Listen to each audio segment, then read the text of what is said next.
buen día, ¿cómo está República Oriental del Uruguay? ¿Cómo están todos ustedes? ¿Cómo están, damas y caballeros? Hay un ruido, aparentemente, escucho un poco de ruido. ¿Cómo están todos? Espero que estén bien. Acá en la ciudad de Montevideo estamos nosotros, capital del Uruguay, se vino julio.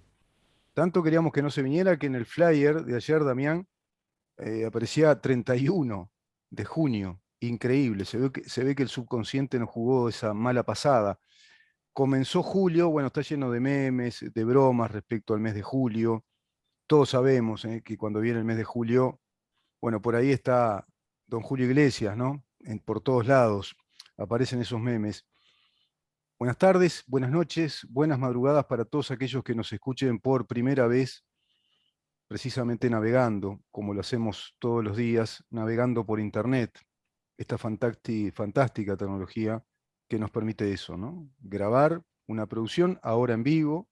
Mientras estamos saliendo en vivo por radio, esto se está grabando, se graba este video y por supuesto este sonido, esta voz, y luego se edita en YouTube, en nuestro canal YouTube que es Mirá en dónde estamos.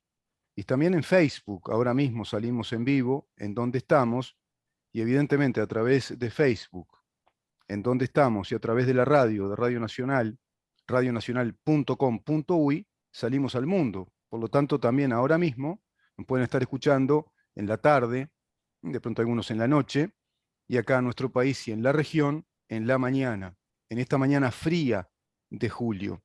Mañana fría que a su vez nos amanece a todos con una rendición de cuentas en el país.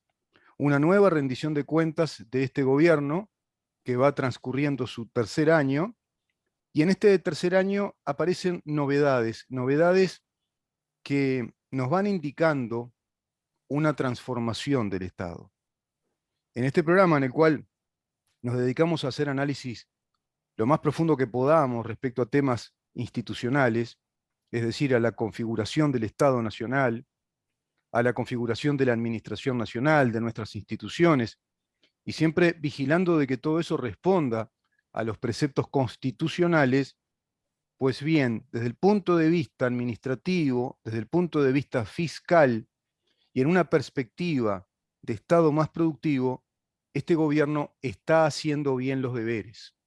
Eso hay que decirlo, porque también en este programa, cuando tenemos que ir a la crítica profunda, vamos a la crítica profunda a este gobierno que en varios aspectos, a mi criterio al menos, sustanciales, no está haciendo los deberes. Lo conversábamos ayer con Diego Flores, lo venimos conversando hace tiempo con todos ustedes, en nuestras editoriales también lo vamos planteando, y así conversando con distintos especialistas, con el doctor Eduardo Luz, con el doctor Gustavo Subía, con Diego Flores, con Álvaro Alfonso, con Mercedes Vigil, que hoy no va a estar lamentablemente porque está con gripe. Le mandamos un gran saludo a Mercedes, está con gripe, está haciendo un poco de fiebre, le iban a hisopar, esperemos que no sea nada. Esperemos que sea precisamente los efectos de julio. Pero vamos a tener una grabación de ella, de todas maneras, para poder escucharla, volver a escuchar cosas importantes que tiene que decir desde esa perspectiva republicanista, liberal, inclusive humanista, que sostiene al pensamiento o al hilo conductor del pensamiento de Mercedes Vigil, bueno, que con perspicacia, con agudeza también y con ese tenor de una mujer muy valiente, dice las cosas con claridad y apunta con críticas agudas a todos los deberes que tiene que hacer este gobierno y no los hace. Por lo tanto, tratamos siempre de ser ecuánimes y en ese sentido, digamos que objetivos respecto a observar los objetos de esta realidad. Pues bien, hecha esta introducción, les tengo que decir que la rendición de cuentas trae novedades. Trae novedades que son interesantes. Muchas de ellas tienen que ver, por ejemplo, con el funcionamiento del Estado. Esta rendición de cuentas plantea el control del rendimiento para los funcionarios públicos. Fíjate vos, control del rendimiento de los funcionarios públicos que incluso podrían ser despedidos por malos rendimientos. Con razón, ¿no? Después decís, claro, con razón están tan enardecidas las calles sindicales, podríamos llamarlas así. las calles sindicales, con paros sistemáticos, además de todo lo que venimos hablando, que es Foro de San Pablo, que organiza todo este tipo de movimientos sistemáticos, de paros, de huelgas intempestivas, para desestabilizar, evidentemente, esta muchachada corporativista sabe que se vienen estos cambios a nivel del país. Y este es un cambio fundamental porque el empleado público era intocable, ¿no? El empleado público era, che, conseguiste un laburito en el Estado porque ahí no te moves más, quedás re tranquilo o tranquila, quedás re tranquila, te vas a un empleo público y dale que va. Tenés pocas horas de trabajo, tenés un buen salario, después eso se va ajustando, va subiendo los escalafones administrativos, es decir, los escalafones también de categoría laboral, va incrementándose tu salario e inclusive de pronto te mandás alguna otra actividad por fuera, si querés, si de pronto no te agarra esa vaguedad de la comodidad estatal, ese país que lamentablemente nos va esquilmando con impuestos y más impuestos y se ha hecho un Estado pesado y burocrático, por ese universo de empleados públicos, muy particularmente los administrativos, que quedan inamovibles en esas funciones, con esa estabilidad laboral, inclusive con un año muy planificable, ¿no? Muy previsible, cosa que no sucede en otras actividades de la vida.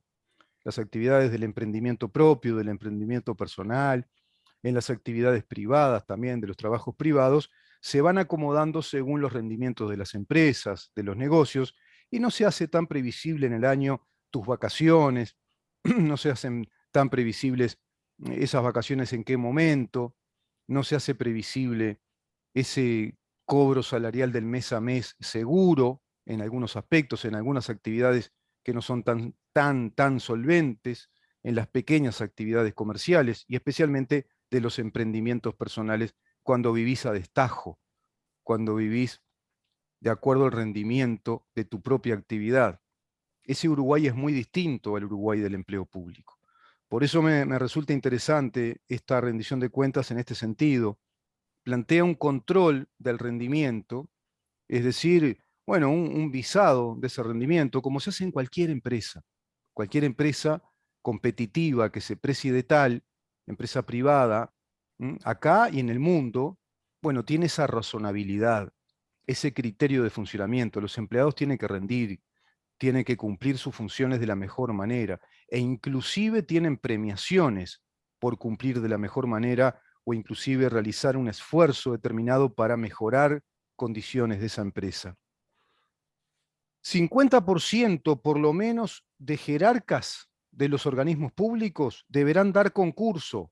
Mirá qué interesante. Es decir, señoras, señores, ustedes deberán probar si están capacitados para cumplir esa función jerárquica que hace tanto tiempo que ostentan, al menos en los papeles, ¿no? Al menos y en los papeles que importan, ¿no? En los papeles del recibo de cobro del sueldo, en el escalafón salarial, en los papeles en cuanto a la voluntad de disponer y de organizar trabajos a los subordinados, por ejemplo, de hacer disposiciones, de establecer determinadas pautas de trabajo, es decir, esas autoridades de esos mandos medios hacia arriba, en toda nuestra administración estatal, público-estatal, deberá rendir concurso, probando capacidades. Esto tiene apego absoluto a la Constitución de la República. El funcionario es para la función y no la función para el funcionario, y deberá también, mediante concurso y mérito, ir ascendiendo en la carrera administrativa. Esto se tendría que haber hecho siempre, siempre se tendría que haber hecho, pero gran culpabilidad de distintos gobiernos a través del tiempo, por supuesto que incrementándose ese caos burocrático, esas chacras burocráticas dentro de los ministerios y de las oficinas públicas durante los 15 años del Frente Amplio. Sí, durante los 15 años. Muchos dirán, otra vez, le da otra vez palo al Frente Amplio. Sí, sí, fíjate vos que durante 15 años fundieron ANCAP, fundieron Pluna, gastaron plata, te empleo una expresión bien simple, nada creativa, a rolete, sacaron los rolos y gastaron plata. Fondes, ¿dónde está ese dinero, no? ¿Dónde fue a parar? Se calcula de 380 millones de dólares del señor Mujica que desperdigó, empezó a través de ese plan Fondes a dilapidar ese dinero hacia las empresas compañeras, en vidrio, Alazú, Funza. ¿Dónde están? Parece que fuera un poeta chino yo, ¿no? Con aquellos caucús. ¿Dónde fueron? ¿Dónde está el viento de aquella primavera? Se fueron y se fueron con los dólares. Se fue fundiendo todo. ANCAP, que está refinanciándose en 900 millones de dólares, que ahora está estabilizada, dice Stepanisic, en su situación, digamos, financiera. Vienen cambios, ¿viste? Vienen cambios. Funcionarios públicos, también dice esta rendición de cuentas, que se conviertan en asesores del gobierno respecto al funcionamiento de cada organismo del Estado. Es decir, tener una especie de veedores, de especialistas que vayan revisando en el día a día y a través de balances en el año, es decir, no de balances contables, sino de evaluaciones, cómo está funcionando tal y tal oficina, tales organismos del Estado, para ir asesorando al gobierno respecto a las dificultades que se ven ahí y respecto también a todas las cosas positivas que habría que fortalecer, incluso las potencialidades que tienen. Es decir, pensar el país como un país eficiente, pensarlo con criterio empresarial, pensarlo con un criterio de rendimiento y que la función, que a su vez nos cobra y muy caro, lo que realiza la función pública, bueno, lo justifique con rendimiento laboral, que lo justifique con rendimiento laboral. Como diría Frédéric Bastiat, enemigo acérrimo de los impuestos, el impuesto siempre es un gravamen inflacionario. El impuesto siempre es algo que se entromete entre el libre intercambio en cualquier negociación. Se entromete entre la riqueza producida a través del esfuerzo de alguien y que luego va a ser colocada en el mercado para que otro alguien la compre al precio precisamente de todos esos costos de producción y también al precio de la oferta y demanda que establece el mercado. Pero se entromete un factor ajeno que se introduce como un componente del precio, que es el impuesto. Si el impuesto que te saca tanto dinero a ti y a mí va hacia alguien que cumple una función que no rinde riqueza, que no produce riquezas, tiene un componente confiscatorio en relación al mercado, digamos, no en relación a las personas, pero le está confiscando, le está quitando riquezas de intercambio y derrame de riquezas al mercado. Ahora, si ese impuesto va para alguien que produce un servicio que es importante para la comunidad, llámese vialidad, llámese salud pública, un buen servicio educativo, por ejemplo, bueno, quizá en ese sentido el impuesto se convierta en una suerte de trueque, dice Frédéric Bastiat. Es decir, hubo un intercambio de un valor, se pagó por un impuesto X cantidad de dinero para que luego se devuelva eso con un buen servicio, con una buena prestación que a su vez te evita gastar en prestaciones privadas. Por ejemplo, si la ciudad de Montevideo nos diera una, a ver, vamos a soñar un poco, una excelente prestación en los servicios de vialidad, que todos en nuestros barrios tuviéramos una excelente pavimentación de nuestras calles, que tuviéramos una ciudad en la cual pasaran los camiones, los autos y no vibraran las casas y no estuvieran las calles partidas por todos lados, si tuviéramos un servicio excelente de acordonamiento y de veredas, bueno, esos impuestos serían ese trueque o ese intercambio por prestaciones. Y está en la lógica de un, en este caso, de un gobierno municipal. Si tuviéramos buenos servicios de iluminación,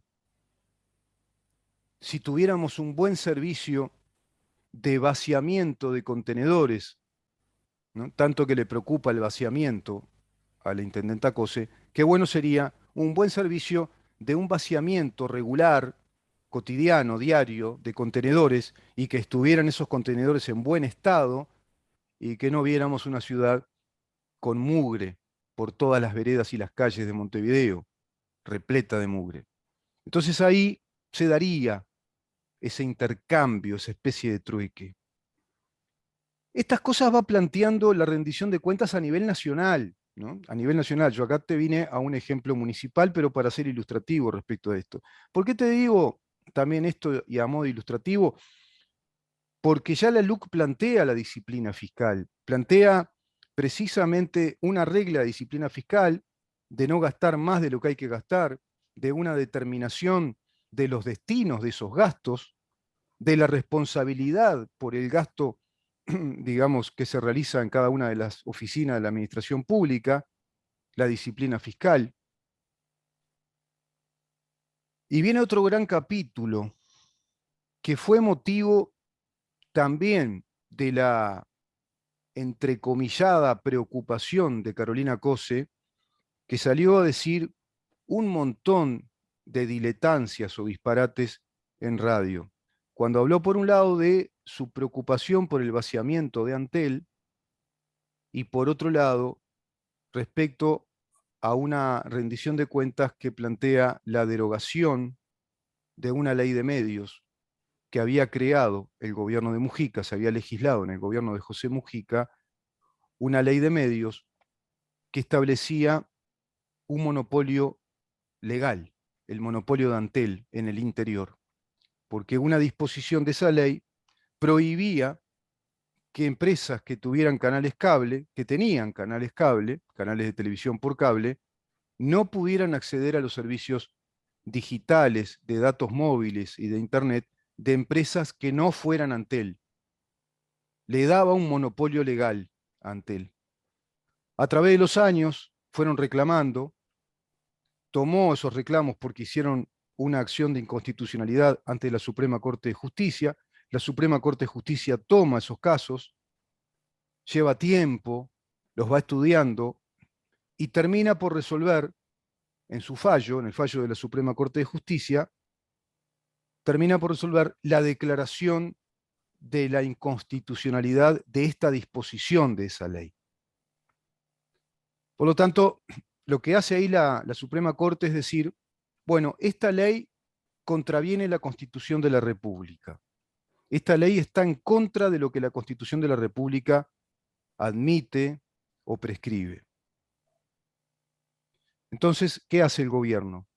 Bueno, si esta ley es inconstitucional, vamos a tener una andanada de reclamos por inconstitucionalidad, por lo tanto la derogamos. Y te voy a explicar un poco acá, me voy a detener un poquito.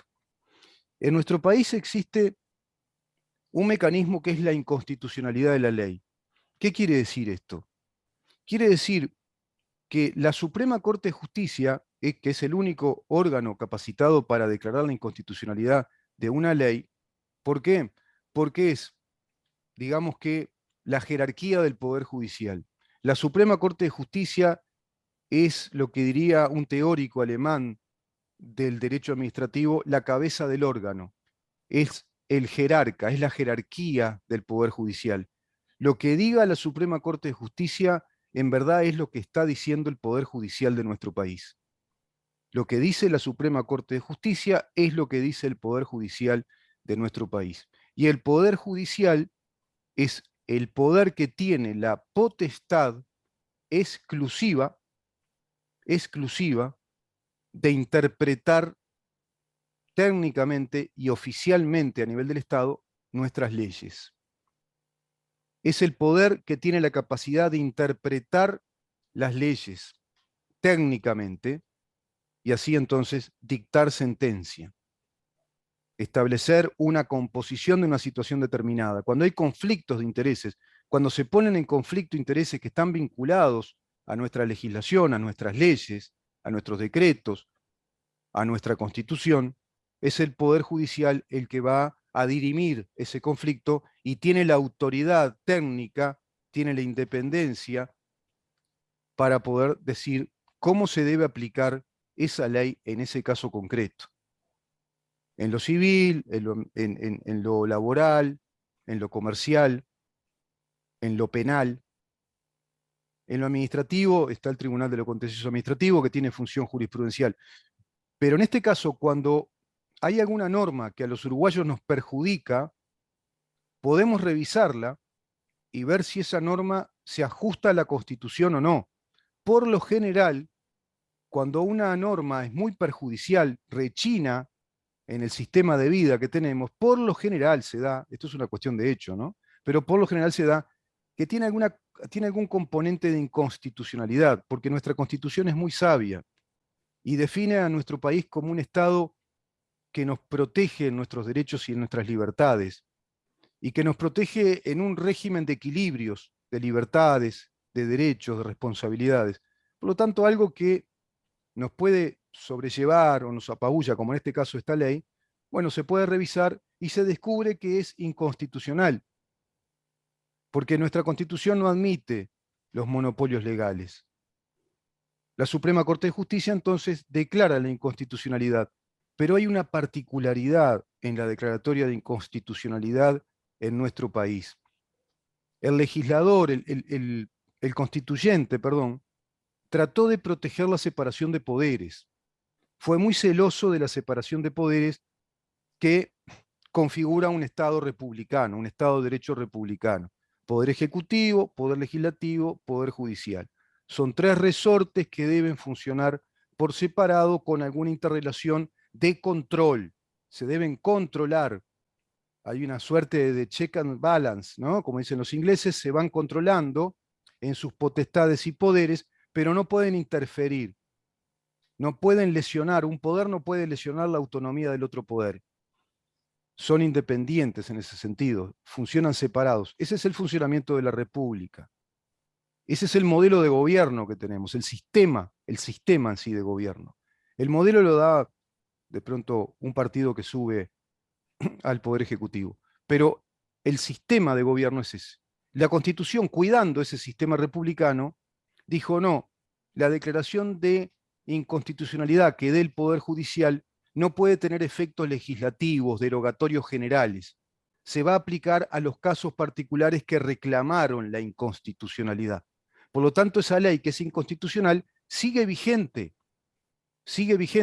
pero no se aplica en los casos de los reclamos de esa inconstitucionalidad. ¿Se entiende? Es un poco técnico quizá lo que estoy diciendo, pero bien vale la pena explicar esto porque fue motivo de los disparates de Carolina Cose, que salen a hablarle a la población y en verdad salen a provocar la ignorancia y a confundirla. Están confundiendo a la opinión pública cuando hablan sin conocimiento y cuando sin conocimiento asientan afirmaciones, aseveraciones que pretenden ser categóricas, laudatorias, partiendo de un disparate, de una premisa falsa o directamente de la ignorancia, en este caso de la ignorancia institucional, porque atacaron al gobierno, dijeron que el gobierno de esta manera estaba vaciando ante él, provocando el enardecimiento popular, cuando el gobierno está actuando totalmente ajustado a derecho, está actuando de acuerdo a lo que dice la Constitución de la República y reformulando el funcionamiento adecuado de nuestras normas. Una vez que la Suprema Corte de Justicia declaró la inconstitucionalidad, el gobierno sabe que hay un montón de empresas que están perjudicadas por esa misma ley y por lo tanto decide derogarla, porque la declaración de inconstitucionalidad de la Suprema Corte de Justicia no tiene efectos derogatorios, no tiene efectos generales, se aplica solo al caso concreto. Entonces es el Poder Ejecutivo el que dice, bueno, deroguemos esta ley, porque nos va a traer problemas, porque es inconstitucional.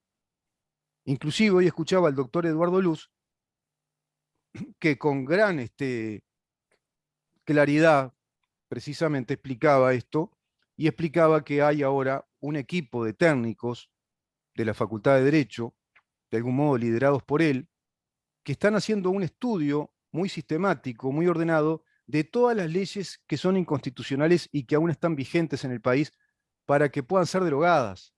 Es decir, hacer una buena tarea de limpieza legislativa y ordenar el país legislativamente hablando. Que tengamos leyes que estén ajustadas a la Constitución y entonces así tenemos un derecho vigente, un orden jurídico que responde al Estado de Derecho. Y vaya que tenemos leyes inconstitucionales, ¿eh? Acá las venimos tratando, y que son muy perjudiciales para el país, muy perjudiciales.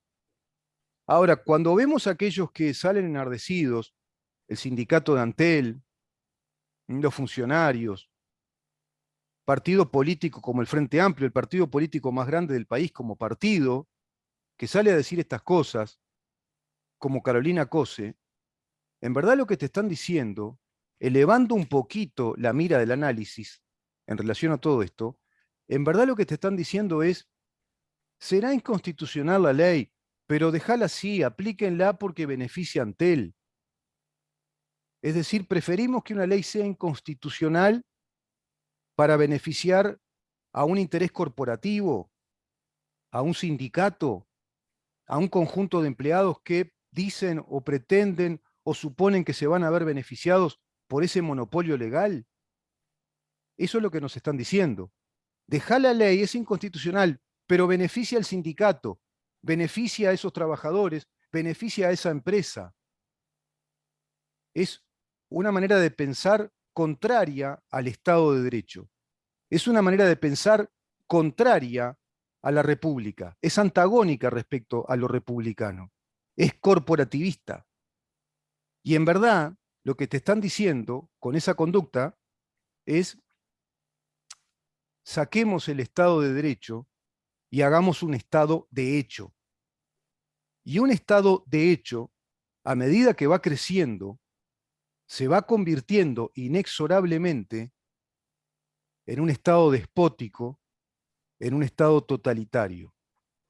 Los estados totalitarios, precisamente, son los que no responden a todas estas premisas muy claras y que muy en rigor nos dan garantías como ciudadanos. Las premisas de un Estado de Derecho constitucional y republicano, como es el nuestro.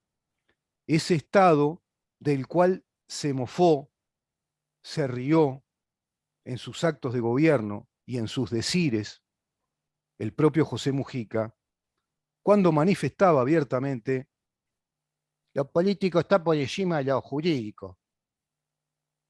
Lo político está por encima de lo jurídico. Y te lo estaba diciendo en la cara. Soy un delincuente que yo te vengo a sacar el Estado de Derecho, pero muy gradualmente, la voy de sabio, pero te estoy colocando un Estado de hecho que se va a transformar en el revolucionario Estado totalitario que te despojó la República. En ese sentido, este gobierno está haciendo las cosas bien. Está restableciendo el Estado de Derecho con cierta cautela, quizá con cierta estrategia que a veces también nosotros, equivocadamente, ante la premura, y te agrego la buena voluntad de querer restablecer el Estado de Derecho, sin tener indicio de estas cosas, pensamos que está demasiado dormido, durmiendo una siesta larga. Pero acá se despacha, en esta rendición de cuentas, con un montón de transformaciones del Estado que vienen a cumplir aquella promesa electoral de las transformaciones del Estado. No son suficientes, ¿eh? No son las transformaciones del Estado que muchos uruguayos queremos que se hagan, pero son importantes.